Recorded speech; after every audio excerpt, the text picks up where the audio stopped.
मैंने 920 पर 30 share bye किए हैं और मैं लंबे नजरिए तक रुक सकता हूँ, लंबी अवधि तक। तो मुझे इन दोनों पर थोड़ा राय चाहिए। आपने यूबीएल में क्या बताया परचेजिंग प्राइस? 920, 920। ठीक है, तो 920 की यूबीएल की बाइंग है, आपके बाइंग प्राइस से ऊपर है ये स्टॉक और रिलैक्सो आपके बाइंग प्राइस पर ही ट्रेड कर रहा है क्योंकि 646 पर आपने खरीदा है, उन्हीं लेवल्स के आसपास हुई है क्लोजिंग आज। आपने सवाल सुना सजदानंद, बताइए क्या सजेशन होगा दोनों स्टॉक्स में? देखिए, पहली बात तो यूबीएल एक अच्छे स्ट्रक्चर में है, एक अच्छा करेक्शन होने के बाद एक अच्छे कंसोलिडेशन जोन में है। अगर इनका लंबा टाइम होराइजन है तो मुझे लग रहा है यहाँ पर अपनी पोजीशन उनको रिटेन करनी चाहिए, नहीं तो यहाँ पर अपमूव जारी रह सकती है, एक आउट परफॉर्मर हो सकता है।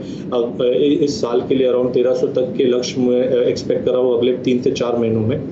और जो दूसरा उनका स्टॉक है रिलैक्सो, मुझे लग रहा है वहां पर भी एक अच्छा करेक्शन ऑलरेडी शेपअप हो चुका है, बट जिस तरीके से अभी फिलहाल प्लेस्ड है मुझे लग रहा है शॉर्ट टर्म के लिहाज से थोड़ा सा कॉशियस। बैंक इनके पास 444 इनका परचेजिंग प्राइस है और रिलायंस पीपी में 1240 का इनका परचेजिंग प्राइस है। स्टॉक्स में वो 4 मंथ्स का है इनका, तो 4 महीने के पर्सपेक्टिव से रिलायंस पीपी और एक्सिस बैंक दोनों पर क्या सजेशन होगा?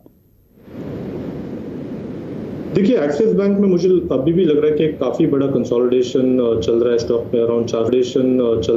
में, अराउंड 400-410 के आसपास एक अच्छा सपोर्ट है, बट जिस तरीके से यहाँ पर मोमेंटम मिलना चाहिए उस तरीके से यहाँ पर अभी भी थोड़ी सी ऑस्किलेशन मोड में रह सकता है काउंटर। मेजर अपमूव मुझे लग रहा है तभी अनफोल्ड होगी जब स्टॉक कॉन्फिडेंटली अराउंड 460-465 के ऊपर क्लोजिंग देगा, तो तब तक मुझे लग रहा है इसी पर्टिकुलर दायरे में रह सकता है काउंटर।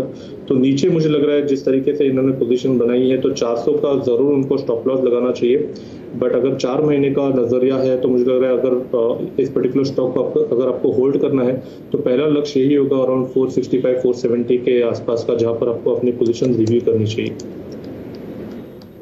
सेक्टर आउटलुक तो काफी पॉजिटिव है और जिस तरीके से रोटेशंस हो रहे हैं with in this particular sector, मुझे लग रहा है यहाँ पर भी कोई संकेत नहीं है डिस्ट्रीब्यूशन के, तो थोड़ी सी मुनाफा वसूली हो जाती है बट डिस्ट्रीब्यूशन नहीं है, एक अच्छे higher top higher bottom sequence में है। अगर हम इसका डेटा डेरिवेटिव डेटा भी देखें तो यहाँ पर लॉन्ग अनवाइंडिंग साइकिल में ही चल रहा है काउंटर, तो मुझे लग रहा है यहाँ पर 520 के लक्ष्य के लिए इनको पोजीशन अपनी होल्ड करनी चाहिए, ये पर्टिकुलर लेवल आने के बाद ही रिव्यू करनी चाहिए। एंड जिस तरीके से यहाँ पर सीक्वेंस है मुझे लग रहा है अराउंड 455-460 ये काफी अच्छा सपोर्ट जोन है स्टॉक के लिए, तो अगर वहां पर डिक्लाइन भी होता है तो वहां पर अक्यूमुलेट करने की यही सलाह होगी। 520 का होगा एक फाइनल टारगेट। वैल्यू होल्ड करता है इन लेवल्स पे, इसमें कोई डाउट नहीं है। कंपनी के पास लैंड बैंक भी बहुत ज्यादा है, स्पेशली बॉम्बे में, जब वो मोनेटाइज होगा तो भी उसकी वैल्यू अनलॉक होगी। लेकिन हाँ, ये भी सच बात है कि स्टॉक ने या फिर और दूसरे फर्टिलाइजर स्टॉक्स ने उतना रिटर्न डिलीवर नहीं किया है, जिनकी भी पुरानी खरीद है वो नुकसान में है फर्टिलाइजर शेयर्स में। अब इनके लिए बताइए, अब 3 साल से इन्होंने होल्ड किया है सजदानंद, तो आई एम श्योर ये और वक्त भी दे सकते हैं बशर्ते इनको मुनाफा हो। चार्ट्स देखकर अगर लॉन्गर व्यू थोड़ा सा आप दे सकें तो क्या सजेशन होगा? दीपाली, मुझे लग रहा है यहाँ पर अगर हम प्राइस स्ट्रक्चर के नज़रिए से देखें तो क्लियरली एक लो टॉप लो बॉटम सीक्वेंस है और जिस तरीके से अभी भी परफॉर्मेंस है मुझे लग रहा है काफ़ी अंडर परफॉर्म कर रहा है काउंटर। यहाँ पर काफ़ी अच्छे विकल्प मार्केट अभी प्रेजेंट कर रहा है, बट जिस तरीके से वापस ये रिबाउंड हुआ है स्टॉक में अराउंड 22-25 के लेवल से जो रिबाउंड हुआ है वो इतना इनहेरेंटली स्ट्रॉन्गर नहीं लग रहा है, तो मुझे लग रहा है कहीं जाकर ऊपर के लेवल में वापस एक बार थोड़ा सा डिस्ट्रीब्यूशन हो सकता है काउंटर में, तो 70 के आसपास अगर पहुंच जाता है काउंटर तो मुझे लग रहा है वहां पर जरूर उनको अपनी पोजीशन रिव्यू करनी चाहिए। बट जिस तरीके से फिलहाल स्ट्रक्चर है एक ट्रेडिंग के लिहाज से मुझे लग रहा है 40-43 एक काफी इंपॉर्टेंट जंक्चर होगा। अगर वीकली बेसिस पे इसके नीचे क्लोजिंग आ जाती है तो मुझे लग रहा है जो ऑलरेडी एग्जिस्टिंग सीक्वेंस है लो टॉप लो बॉटम का, मुझे लग रहा है वापस उसी पर्टिकुलर सीक्वेंस में स्टॉक ड्वेल होगा। तो जिस तरीके से मार्केट प्लेस्ड है, अगर यहाँ से थोड़ा सा मोमेंटम मिल जाता है काउंटर में और अगर 65-70 के जोन आ जाते हैं तो डेफिनेटली उनको अपनी पोजीशन वहाँ पर रिव्यू करनी चाहिए, होप पर रहना नहीं चाहिए क्योंकि स्ट्रक्चर काफी वीक रहा है काउंटर में। इस पर्टिकुलर काउंटर में एक ट्रेंड रही है कि जब भी इसमें डिविडेंड आ जाता है उसके बाद थोड़ा सा स्टॉक साइडवेज टू नेगेटिव हो जाता है और जिस तरीके से वापस यहाँ पर परफॉर्मेंस है मुझे लग रहा है इमीडिएट बेसिस पे अगर 465-468 ये पर्टिकुलर लेवल अगर वो ब्रीच कर देता है वहाँ पर सस्टेन कर देता है तो मुझे लग रहा है एक अच्छी अप मूव आ सकती है अराउंड 488 490 तक की। But in case on the lower side यहाँ पर थोड़ी सी भी थकावट या गिरावट आ जाती है तो मुझे लग रहा है थोड़ा सा डिस्ट्रीब्यूशन जरूर हो सकता है काउंटर में। तो अहम लेवल होगा ट्रेडिंग के लिहाज से अराउंड 440 का। अगर ये लेवल ब्रीच हो जाता है तो मुझे लग रहा है जो प्रीवियस जो एक बेस बना था स्टॉक में अराउंड 400 के आसपास का, वो पर्टिकुलर बेस वापस एक बार रिविजिट होगा। एंड ऑन द कॉन्ट्ररी अगर 465 के लेवल्स अगर ब्रीच हो जाते हैं, वापस सस्टेन हो जाता है काउंटर, तो मुझे लग रहा है ये अप मूव एक्सटेंड होगी अराउंड 480 485 तक। क्या वैल्यू नजर आ रही है उस हिसाब से, क्योंकि बहुत ऐसे स्टॉक्स है जो अपने हायर लेवल से कई गुना नीचे ट्रेड कर रहे हैं, तो उस कंपैरिजन के हिसाब से इन्वेस्टमेंट स्ट्रैटेजी ठीक नहीं है। इंडिया बुल्स रेल में क्योंकि ऑलरेडी आप पोजीशन ले चुके हैं तो इस पर एक व्यू आपको दिला देते हैं। सजदानंद, क्या सजेशन होगा? इंडिया बुल्स रेल पर एम्बेसी ग्रुप के साथ मर्जर की डिटेल्स आई थी, उसके बाद इन्होंने ये स्टॉक खरीद लिया 74 रुपए के भाव पर। अब क्या करना चाहिए इनको इस स्टॉक में, क्योंकि सुबह खुला तो ऊपर था ये और शायद खुलते ही इन्होंने खरीदा है, क्योंकि 74-75 के आसपास इसकी ओपनिंग हुई थी और उसके बाद दिन के निचले स्तरों पर बंद हुआ है। दीपाली, ये एक क्लासिक स्टॉक है जो buy on rumour sell on news यही चलता है। जिस तरीके से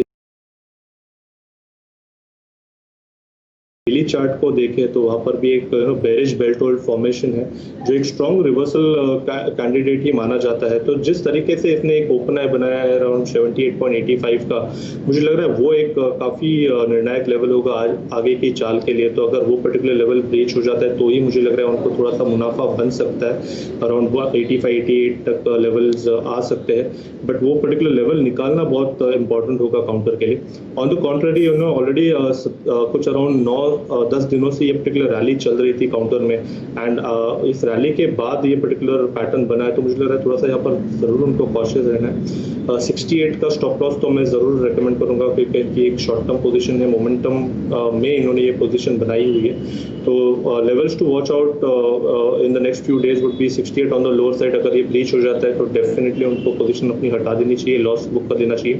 एंड ऑन द कॉन्ट्ररी अगर थोड़ा सा स्टॉक साइडवेज हो जाता है एंड 78 ये लेवल अगर निकाल देता है तो एक मुझे लग रहा है वहाँ पर एक होप मिल जाएगा काउंटर में। जिस तरीके से थोड़ी सी मूवमेंट बनी है वो थोड़ी सी मूवमेंट मुझे लग रहा है एक्सटेंड होगी अराउंड 85 लेवल्स के आसपास की। तो 78 एंड 68 ये दो लेवल्स काफी इंपॉर्टेंट है आपके लिए। सजदानंद, बताइए 1 महीने के लिए क्या टारगेट्स और स्टॉप लॉस ज्योति लैब्स पर? देखिए, 1 महीने के नज़रिए से मुझे लग रहा है स्ट्रक्चर थोड़ा सा हेल्दी है, बट डिस्टॉर्शन तभी होगा जब स्टॉक 136 से नीचे स्लिप होगा। तो मुझे लग रहा है क्लियरली जिस तरीके से यहाँ पर हाल फिलहाल में एक ब्रेकआउट हुआ था 120 से 125 की रेंज में, वहाँ से जो पैटर्न के टारगेट्स थे वो ऑलरेडी ऑलमोस्ट अचीव हो चुके हैं। बट जिस तरीके से वापस एक कंटिन्यूशन पैटर्न यहाँ पर नजर आ रहा है, मुझे लग रहा है 160 165 तक ये पर्टिकुलर मूड और मोमेंटम एक्सटेंड हो जाना चाहिए। तो यहाँ पर होल्ड करने की ही सलाह होगी 160 के टारगेट के लिए। पर ऑन द कॉन्ट्ररी मुझे लग रहा है जिस तरीके से ये पैटर्न है एक मोमेंटम बेस्ड पैटर्न है, तो 136 का स्टॉप लॉस काफ़ी इंपॉर्टेंट होगा। अगर ये लेवल ब्रीच हो जाता है तो उनको अपनी पोजीशन रिव्यू करने की सलाह होगी। एंड जिस तरीके से स्ट्रक्चर है मुझे लग रहा है 160 165 के लिए ये पोजीशन आप होल्ड कर सकते हैं।